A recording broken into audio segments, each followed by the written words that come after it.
Warren Sharp, one of the sharpest minds in football. Man, I'm so glad to see you again. It's been way too long since we have gotten together and talked some football. And it's my favorite kind of football, to be honest, the NFL draft.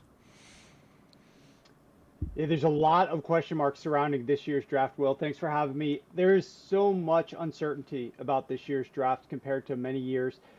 It seems like we've got deep classes at tight end and a relatively deep class at quarterback, especially compared to last year. But as a result, it's hard to know if these guys are going to be pushed up the board or they might fall down the board a little bit more. And it seems like there are many more new GMs this year and new head coaches on staffs this year that are picking near the top that could change the whole trajectory of the upper part of this first round. Let's focus on quarterback. Everybody wants to talk about quarterback. And let's try to figure out together, honestly, I think the question is, what happens at number 2? It seems to be, Warren, right now that the consensus is that Alabama's Bryce Young goes number 1. I want to know, A, if you agree with that idea of Bryce Young at number 1. But more importantly, if that's the case, how does the quarterback ranking or the mock drafting, depending upon team needs or team values, shake out for Will Levis and C.J. Stroud and Anthony Richardson? Tell me how you see the quarterback draft unfolding. Yeah, I definitely do see Bryce Young going number 1 overall. If you look at the betting markets, they've moved him to the first spot, and that happened a little while ago. He's now minus 1,200 to go number 1 overall. So heavy, strong favorite. I think the draft starts at number 2. And this is a question of how do the Texans, who do have 2 picks in the top 12, want to attack? Do they want to go defensive end first, or do they want to go quarterback first? If they go quarterback first, they're not going to get one of those top 2 upper echelon defensive ends. You've got Will Anderson, and you got Tyree Wilson. And apparently they really love Tyree Wilson. He is actually now shifted to become the favorite to be the first non-quarterback drafted this season in the draft because of his length and because of what he can do around the edge, which I think, from what I've been hearing, reminds the 49ers new head coach of Nick Bosa.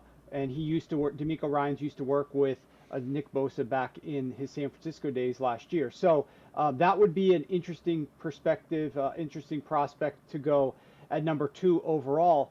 And then they would have the opportunity to then sit at number 12 and decide if one of the quarterbacks is falling, if they want to move up a little bit to get one. But here's the thing. Last year, the Houston Texans had the second most draft capital, and I put an article up on Fox Sports earlier today. They had the second most draft capital. They didn't go after a quarterback, and they should have had the number 1 overall pick this year. If Lovie Smith, they should have fired Lovie Smith before he had the opportunity to win the final game of the season, which forced them now to be in this predicament where there are 4 decent quarterbacks, but they might only like one of them, and he's going before they could have even drafted him. If they had lost their last game of the season, they would have been locked into getting Bryce Young. It just makes no sense whatsoever. Okay, but I want Warren Sharp's analysis. I want your analysis on this, Warren, not on what teams will do, but what teams should do then. Do you think Bryce Young is that much better than the other quarterbacks mentioned, not just in the first round, but most of them, it seems like, are mentioned in the top 10? Is Bryce Young that big of a standout over C.J. Stroud? I personally thought that C.J. Stroud, and I'm not a pure talent evaluator, so I trust the opinions of some of the other guys that I've grown close to in this space because I like to bet on these props, and I like to analyze the draft, and I like to work with guys who are very accurate with their mock drafts. And early on, a lot of these guys absolutely loved C.J. Stroud more than Bryce Young. But it has seemed that the Carolina Panthers prefer Bryce Young, and obviously we've got this whole S2 cognitive test that has come out, which, if true, definitely shows that there's a big split between Bryce Young and C.J. Stroud. I think the games that C.J. Stroud played at Ohio State and what he put on film, especially against a team like the Alabama defense in the semifinal, really showed that this guy can step up and play extremely well on the biggest stages, and I would feel very comfortable with him as my quarterback out of this class. And there are certainly some things that Bryce Young, from a size perspective, doesn't live up to expectations at. But I think that, so my opinion is that is more of a coin flip. But it seems like the Carolina Panthers don't really think it's much of a coin flip. They really prefer Bryce Young. I've heard their owner really likes Bryce Young, and I think that that's the direction that they decide to go. What's the S2 cognitive test? Is that the new, refangled, reimagined, redesigned Wonderlic test? So it is, but as opposed to just answering questions on paper, it is a visual processing, like speed of processing test, where they're hooking you up and you're actually tracking movement and identifying objects and looking at like kind of the way that you perceive space, the peripheral vision. It's a vision and mental acuity test. And so it's Wow. not just, are you smart or not? Can you answer how many milkmen it takes to carry this many bottles home from the store? It's about actually what you're seeing and how quickly you can process. But the interesting part about this test, Will, is that this test hasn't been around for very long. So it's not as if we've got this database full of, that goes back a decade that shows that quarterbacks who don't test really well on this will fail at the NFL level. We just don't have that information yet. So even the owner of the test, the guy whose company it is, has suggested that this is just one out of many pieces in the puzzle that should get thrown into the process. It shouldn't be the end all be all. If all other things are equal, maybe you could lean into this to help decide how you want to finally make your pick. But this shouldn't be one of the paramount things that you're looking at. It should still be the tape, the traits, the talent, what you've seen, your meetings with the guy, as opposed to this specific test. But this test was leaked. And then you've seen a media circus and a frenzy around something like this, where I think, like, if you look at the two prospects, just those two, Bryce Young, because I do think it's night and day. Bryce Young, C.J. Stroud versus the other two guys, in my opinion, at least right now, how quickly could they contribute to an offense? And Bryce Young was like, I want to say 97, 98 percentile, whereas according to the results, C.J. Stroud, if true, was down at like 18 to 19 percentile. Oh, wow. So it's not even close in terms of the way that those two guys tested out. It's intuitively interesting to me. Not that I would compare myself to an NFL player, but I did play a Division I sport, water polo. But I did see, and I see it through my kids who play soccer, there's two different types. I don't know, there may be multiple different types of intelligence, but book smart is not the same thing as the intelligence that I got to see firsthand of some guys I played with who just simply saw the field, in my case, the pool, see all the players on the chessboard at the same time and understand what needs to happen, who needs to move where in concert and where the ball needs to be. It's a different type of intelligence that clearly involves vision as well. What we call vision. It's what we see in Luka Doncic. It's what we see in LeBron James. It's what we see in different quarterbacks. If they can find a way to measure that, I am deeply interested in that. But let me ask you about two other quarterbacks. We'll back our way into a conversation in a moment about bust rate in the NFL through the draft. But I happen to believe that we've never broken out of really what has been the crapshoot of the NFL draft. No one's really ever figured it out. And so what that means is you're rolling the dice, or you're sitting at the plate with an at bat, and you really honestly, when it comes to quarterback, have to hit it over the fence. If you hit a double, you're back at the plate in a couple of years in the NFL. Like, what I mean is you need to be in a top third of the league in the quarterback that you drafted. Nobody sits there at, hey, we drafted Derek Carr, and he's not bad. They don't sit there and go, we won the draft. In order to win the draft, you've got to have a no doubt about it franchise quarterback, which means hitting a home run. And there's two quarterbacks that, from my perspective and my seat, offer you that potential. And what do I know? But they look to offer that home run potential. They also happen to have probably very high bust rates. And I want to see your thoughts on these two guys and what you think will happen. One is Will Levis, the quarterback out of Kentucky, and two is Anthony Richardson, the quarterback out of Florida. Those seem boom or bust, but I think that you're incentivized in the NFL when going for a quarterback to take the risk of boom or bust. Well, you definitely are incentivized, primarily because we have seen it work at times. And so I think one of the things that people, especially with analytics being incorporated more into the NFL, we have seen people realize that it's a passing league. If you don't have a quarterback, you're not going to make a run through the postseason.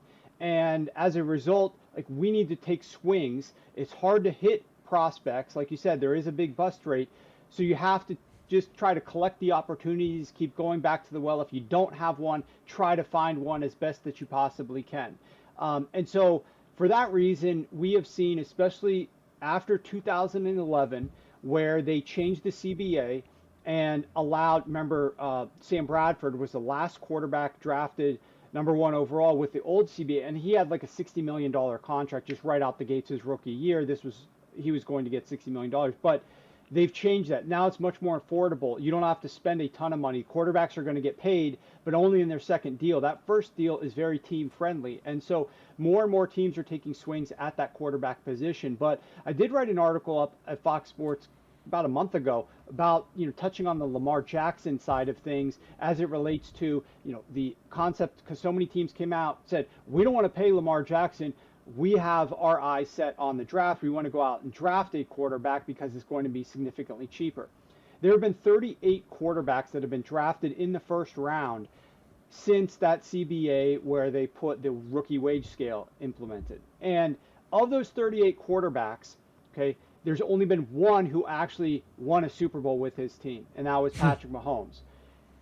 If you look at, I got some numbers here, of the 11 that were re-signed, so there were only 11 out of 38 that were even re-signed by the team to another deal. First rounders? Are we talking about first round quarterbacks? First rounders, only first round. Yeah, exactly. So only 11 out of 38 first round quarterbacks drafted since 2011 were signed to a second deal by that same team. And the average length that these quarterbacks were starters for their team, even including the guys that hit way back in like 2014 and are still with their team, the average overall, these quarterbacks only last 3.4 years as starters for their team. Wow. And so there really is this bust rate that a lot of these guys don't live up to expectations. And more teams, though, because of that wage scale, are drafting quarterbacks. If you look back, now we're seeing about 3.3 quarterbacks drafted per year in the first round on average since 2020. That was down to from 1990 to 1999, that decade, there's only 2 quarterbacks drafted in the first round on average. It moved up to 2.6 from 2000 to 2009, that decade. So we are continuing to just draft these guys earlier and earlier, and a lot of them aren't going to work out, but teams feel like it's going to give them the edge because they're so cheap. And so, Warren, the way I internalize that is it's smart. This is the right thing for the NFL to be doing. They're buying cheap lotto tickets. In other words, because it's so cheap to have a quarterback in the first round on a rookie scale deal, financially, literally cheap, you might as well keep expending first round picks until you hit. Because the value of hitting is so high and the bust rate so high, you just got to keep buying the lotto tickets and riding the ride.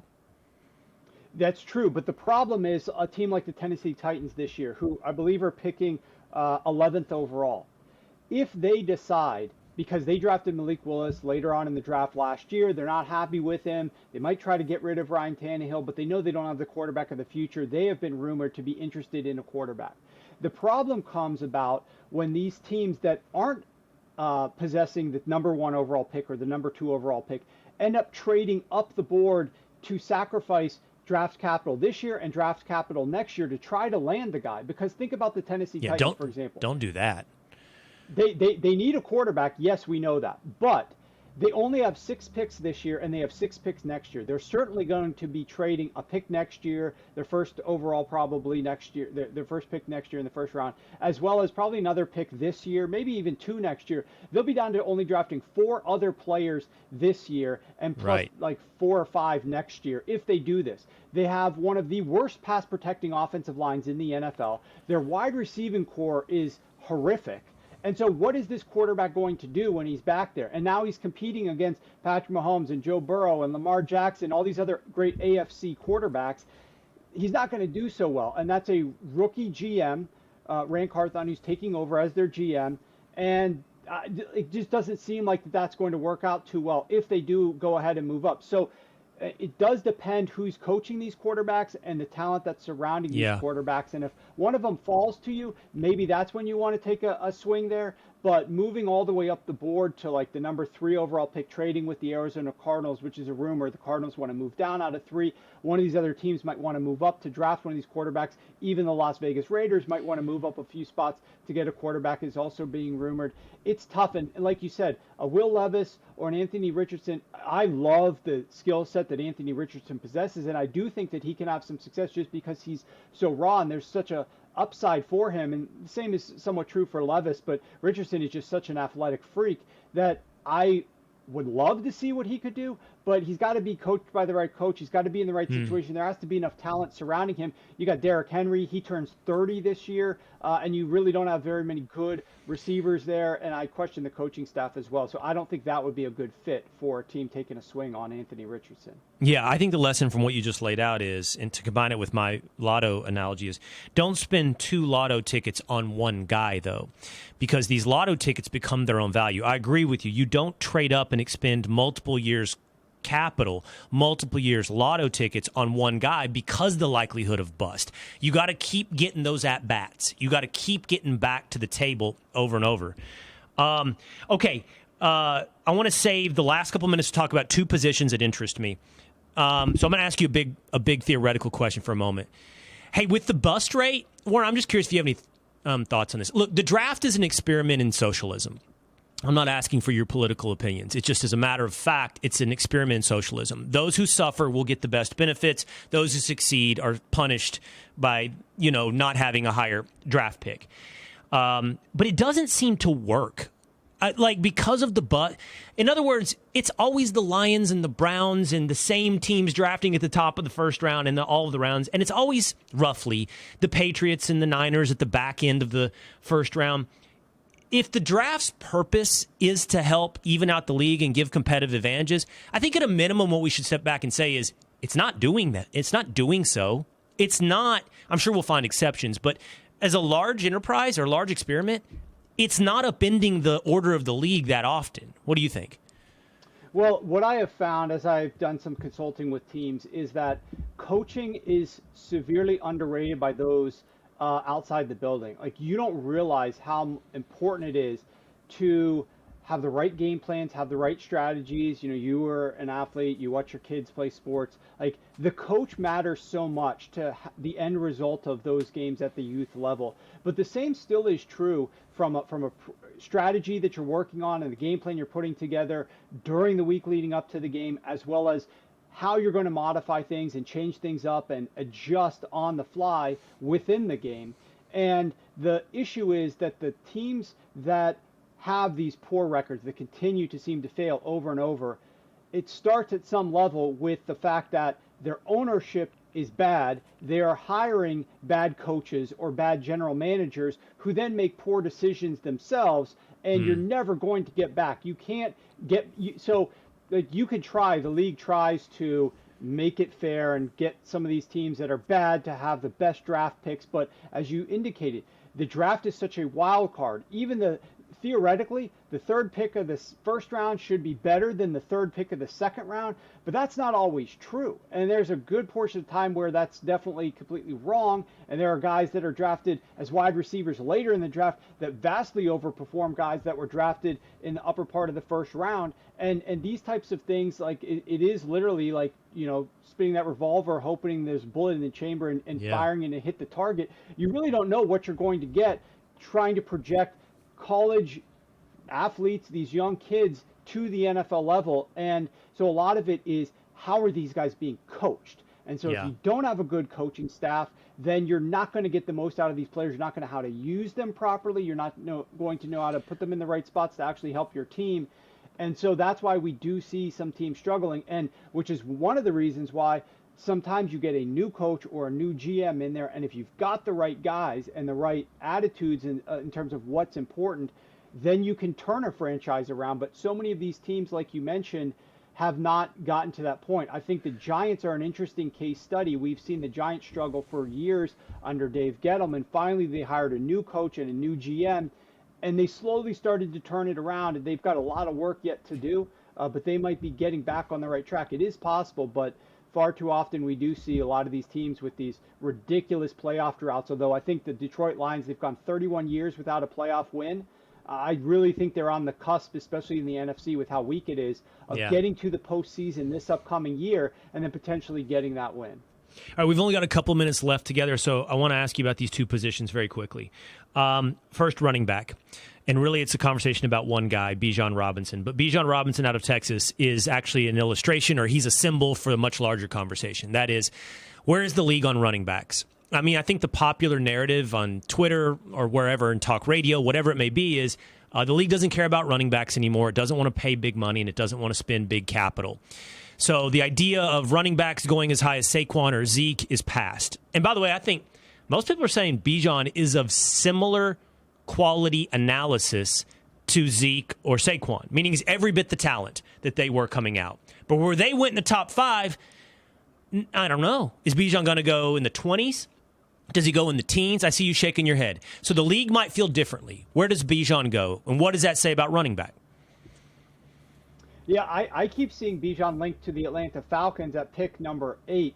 Wow. But I think what they did last year proves that they don't need a Bijan Robinson. They were one of the more efficient rushing offenses in the NFL because of their scheme, and they were using guys that were drafted way later and don't have nearly as much talent, like a Tyler Algier or Cordero Patterson, to come in there and get a lot of success on the ground game. I think Arthur Smith, although he did have a Derrick Henry with him in Tennessee when he was calling plays as their offensive coordinator, they should realize that they don't need to possess this type of blue chip talent. There are too many other needs on the roster than to go at number 8 and draft a running back, but I continue to see them linked to him. I hope for their sake that they don't. Not to say he's not a supreme talent like you just mentioned and doesn't compare to those other backs who were drafted in the top 5, but I do agree there is such a factor that you can reproduce a lot of the gains on the ground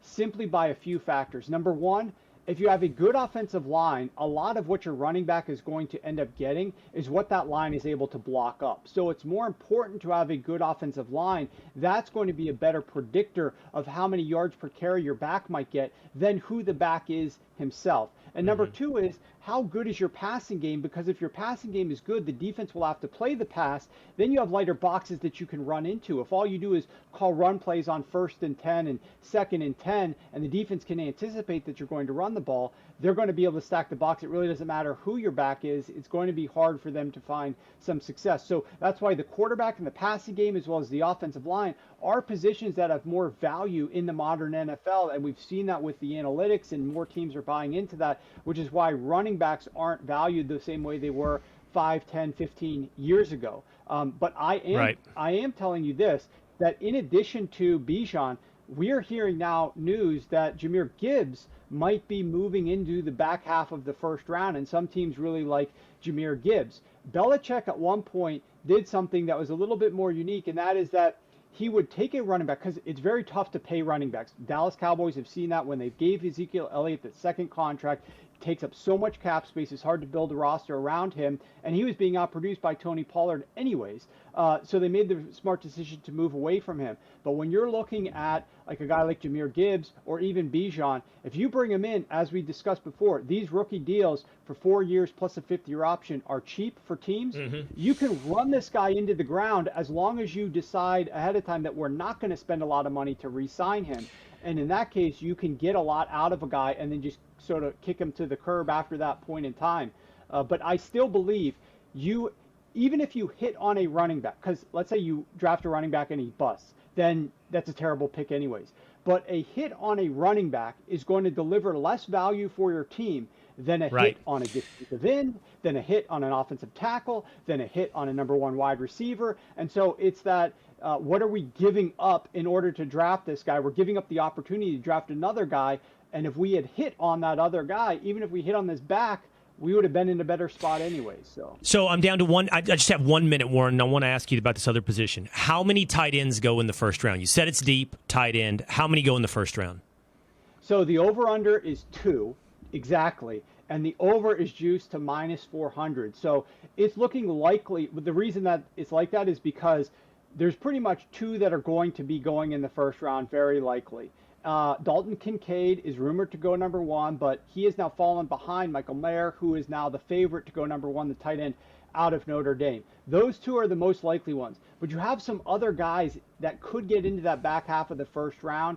Darnell Washington is a guy that the Cincinnati Bengals have had some ties to. Even the Dallas Cowboys invited Darnell Washington in. He was the only tight end that they brought in to do a top 30 workout, and usually they only draft guys that they bring in to do top 30 workouts. So I think that we're very likely to get those two. I would be shocked if it was only one, but 3, that would indicate that a wide receiver is probably falling out of the first round, and the wide receiver class isn't nearly as deep as it is in some other years. Right. Warren Sharp, always good to talk to you, man. I can't wait for the NFL draft Thursday night. Thanks so much, man. Thanks, Will.